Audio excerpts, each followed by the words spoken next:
میں محمد اقبال اس مبینہ تشدد جس بچے پر ہوئی ہے اس کا چچا بات کر رہا ہوں. اور سب سے پہلے میری التجا یہ ہے کہ اور میری سب سے پہلے افسوس دہ بات یہ ہے کہ ہمارے علماء جو ہیں اس کیس کو کمزور بنا کر کسی چھوٹے مدرسے کے ایک طالب علم جو کہ اس بچے سے چھوٹا ہے اس پر اس کیس کو ڈالنا چاہتے ہیں اور ملزم کو بچانا چاہتے ہیں. حالانکہ ہم مدرسے کے خلاف نہیں ہیں اور ہمیں تانے دیے جا رہے ہیں کہ آپ ان جو سے ملے ہوئے ہوں اور آپ کو کوئی باہر والا کوئی انجوز آپ کو ڈیل کر رہا ہے. حالانکہ میں محمد اقبال درجہ خامسہ کا طالب علم ہوں اور میں اس سال میں نے وفاق المدارس العربیہ پاکستان سے میں نے اپنا داخلہ بھی بھیجا ہوا ہے اور مدرسوں کا ہم بالکل خلاف نہیں ہیں اور ہم علماء اور مدارس کے بے حد احترام کرتے ہیں. اور اسی طرح ہم کسی طریقے سے کسی کے ساتھ ہماری دشمنی نہیں ہے کہ ہم کسی کو ٹارگٹ کریں. حتیٰ کہ یہاں تک کہ قاری شمس الدین کو ہم جانتے تک نہیں ہیں. قاری شمس الدین کو ہم بالکل نہیں پہچانتے. لیکن اس کیس پہ جو نام دیا گیا ہے میرے بھتیجا یاوس نے جس کا نام لیا ہے وہ قاری شمس الدین ہے. اور میں اپنی فریاد کو لے کر اس لیے یہاں پر حاضر ہوا ہوں کہ ہمارے کیس کو کمزور کیا جا رہا ہے اور ہمارے جو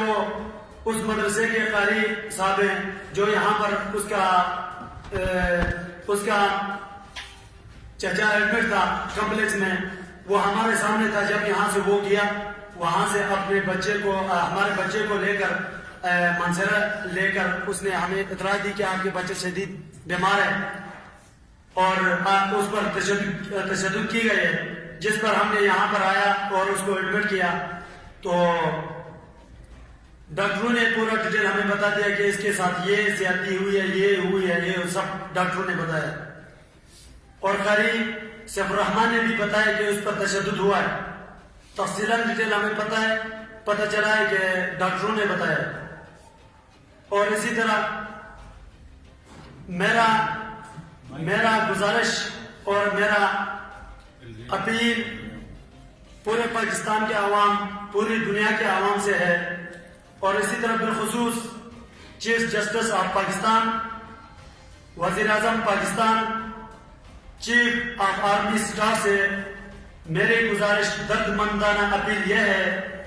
کہ وہ از خود نوٹس میں اس کا اور اس پر نئی JIT تشکیل دی جائے اور اس ملزم کو کہیں اور منتقل کر کے وہاں پر اس پر تفتیش کیا جائے اور یہاں پر اس ملزم کو جو پیش کیا گیا ہے جس کو 3 دن اپنے پاس رکھ کر جس کو پیش کیا گیا ہے اس پر جو ہے نا اس کے جو پیش کیا گیا ہے اس کو ایک ڈیل کے تحت اس کو پیش کیا گیا ہے اور اس کو جو سزا دی جا رہی ہے جو ریمانڈ پہ اس کو بھیجا گیا ہے اس پر ہم بالکل مطمئن نہیں ہے. اور ہمارے علماء نے جو کمیٹی تشکیل دی ہے وہ ہم سے بالکل بے ساختہ اپنے طرف سے من گھڑت کہانی بنا کر ایک اور طالب علم کو پھنسانا چاہتے ہیں. وہ بھی ہمارا اپنا بچہ ہے ہمارے گاؤں کے رہنے والے ہیں. پہلے سے ہمارے اوپر ظلم کیا گیا ہے اب دوسری مرتبہ ہمارے اوپر ظلم نہ کیا جائے. ہمارا تمام جو ہے عالم انسانیت کو جو ہے اس کا